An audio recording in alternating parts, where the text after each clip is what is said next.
Today I'm trying out oil paints in Krita 4. Hi everybody, Steve Elliott here again. I was so impressed with Krita 4 the last time I used it. I wanted to try it a bit further and do a full-blown painting. So I've taken a sketch that I did in paper by 53.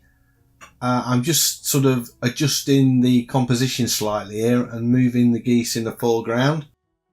I then created a layer, filled it with blue, and the original drawing I set the blend mode to addition so that it kind of gave a charcoal type sketch over the top of the blue, and that's what I use for the basis of this painting.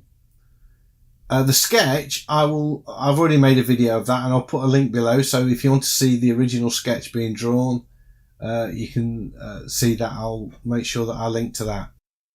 Anyway, so I made a palette of brushes. I suppose it's a palette, or I don't know, a container or something, and I put in pencils, a fine brush for putting detail in, a wet blender brush, and a wet bristle brush, rough bristles, and also a blending brush as well. So they're pretty much the only brushes that I used in the whole of the painting. I'm really impressed the way the colours blended together. It was a bit quirky how I had to enlarge the image and zoom in and zoom out. That might be because I'm still fairly new to Krita. I haven't explored all the tools yet. All these demos I do, I never really practice with the app first and get used to it. I just go straight in just to see how easy it is to use straight out the box, as it were, and just to see how steep the learning curve is.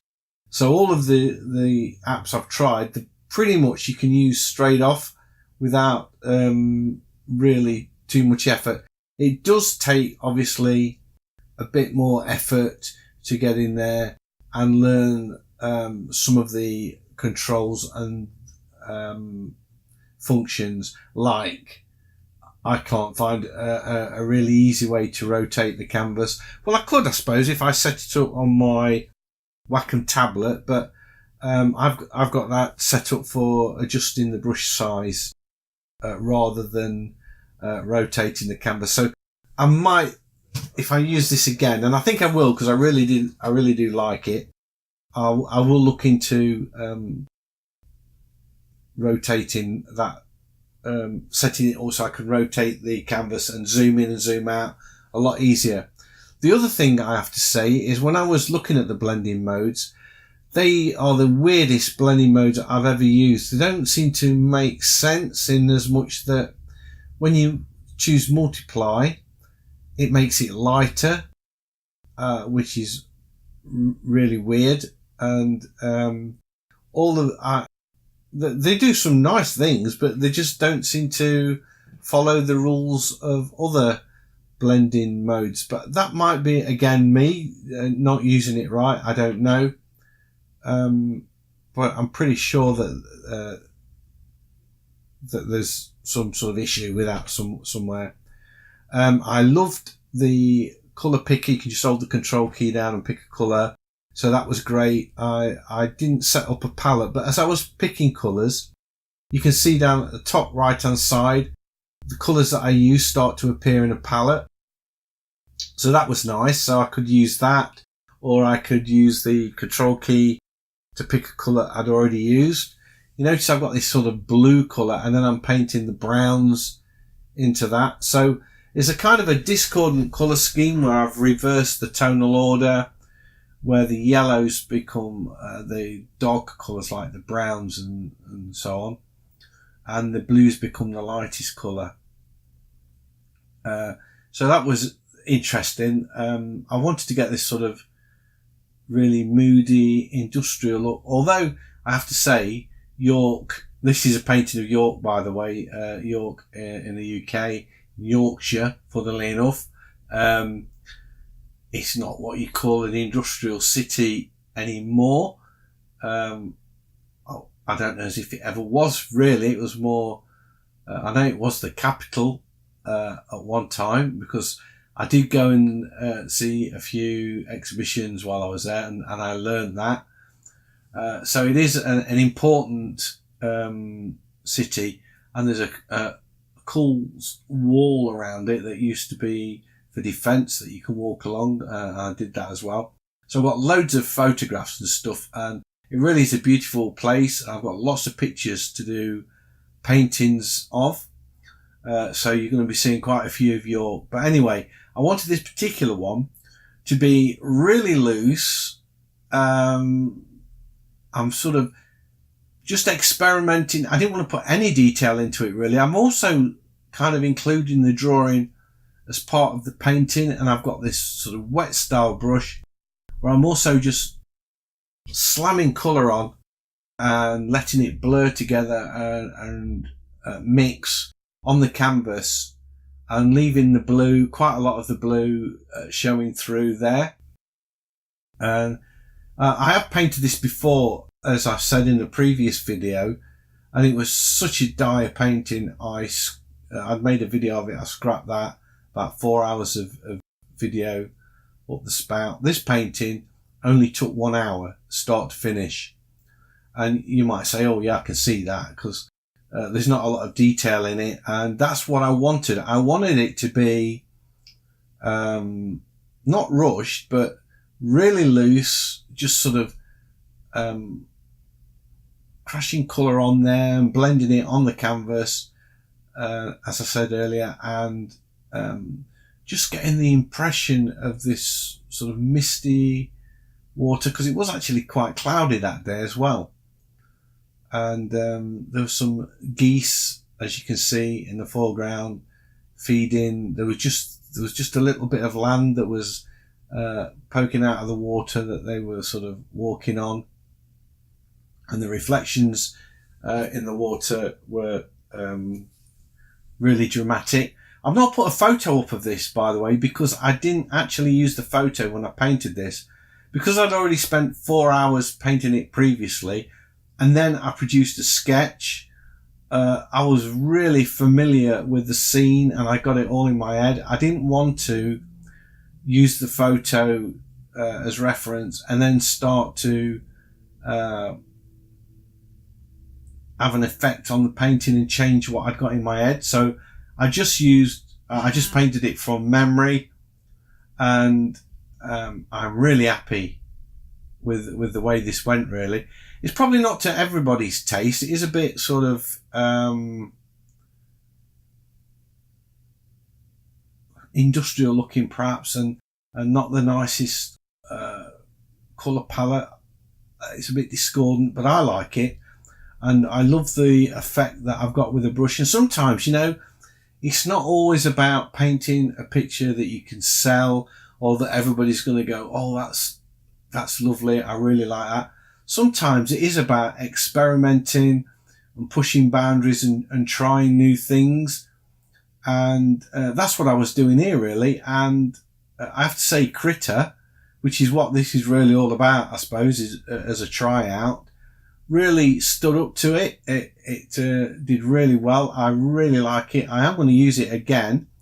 There was a little bit of problem with lag if I tried to make the brush too big, but I can certainly work with that. It's not a game changer. It wouldn't stop me from using the app, because as you can see here, I'm working at a reasonable, well, this is obviously speeded up, I was going to say a reasonable pace, but the brush strokes follow the paint, or the paint follows the brush strokes. There's no real lag, and it's only when I got up past about 180 pixel size brush that it started to lag. So that's not really a big deal, to be honest. This painting was 12 inch by 18 inch at 300 dpi. So I have painted bigger in Artrage, and certainly bigger on the iPad. So it isn't quite up to that. But for a free bit of software, I mean, it's tremendous, really. It really is a very impressive app. And I'm only using it for painting here. You can do animation in it. I'd like to have a look at that, actually. I wouldn't mind having a little dabble at seeing what I could do. And obviously you can it's got some cool new tools for colouring in it if you're into comic art and that kind of thing.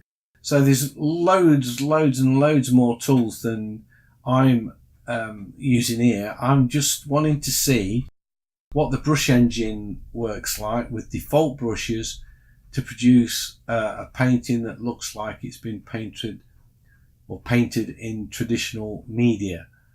And as I said, I'm very impressed. I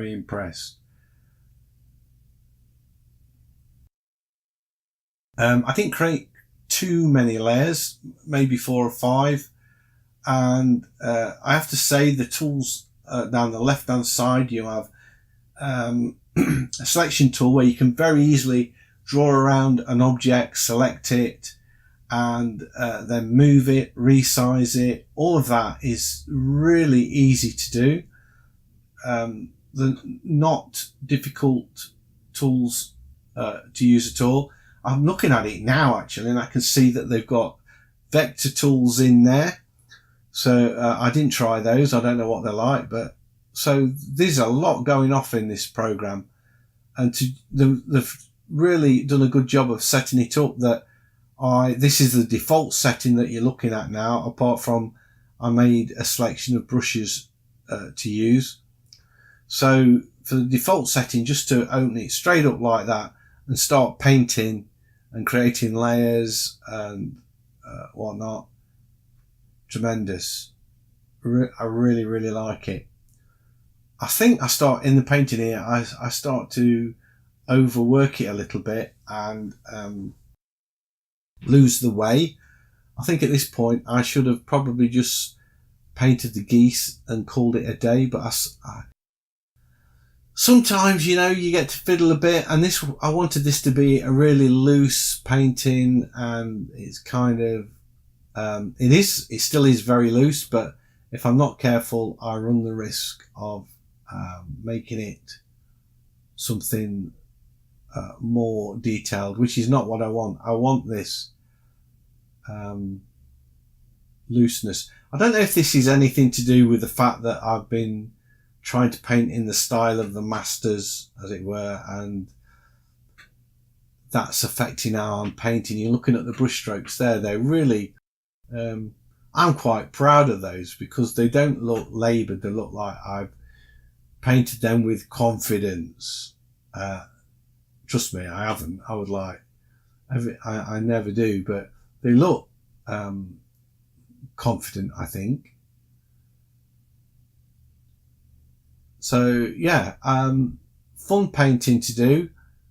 I'm glad I did the sketch and persevered, because although this painting only took 1 hour to do, there was another one before it that took me 4 hours, which I just trashed. So sometimes it doesn't always work, and it is worth having another go. I have to say, if I do a painting 3 times and it doesn't work, I never go back to it a fourth. 3 is the absolute max. I would spend 3 times having a go at a painting. After that, I will always call it a day, because you know there's only so much time you can do on it. And then I'm thinking, you know, it's obviously not meant to work. Now I sort of start something here. Well, I want some sort of horizontal lines in the water, and I don't think they work. I think they detract from what I was doing. So just an experiment, and I think I actually delete them in a minute or two. I wanted a little bit more light in the bottom left corner. So as you can see, I'm making it really muddy and sludgy there, and sort of got this opaque white going over it. So I just clear that layer, and then I start painting into it again. But this time I stick with the vertical strokes. I think they work much better. Much better than trying to do the horizontal stuff.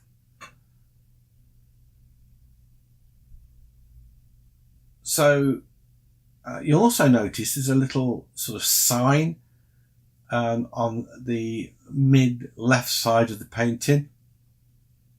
And it's red, so your sort of eyes pulled to that.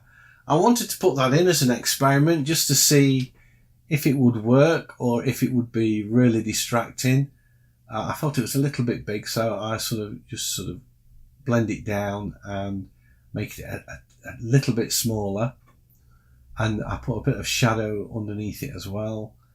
I wanted to I didn't want it to be like just a circle there. And yeah, I'm happy with that. And that kind of stops you dead in your tracks, sort of following that horizontal line up the picture and disappearing out of the painting.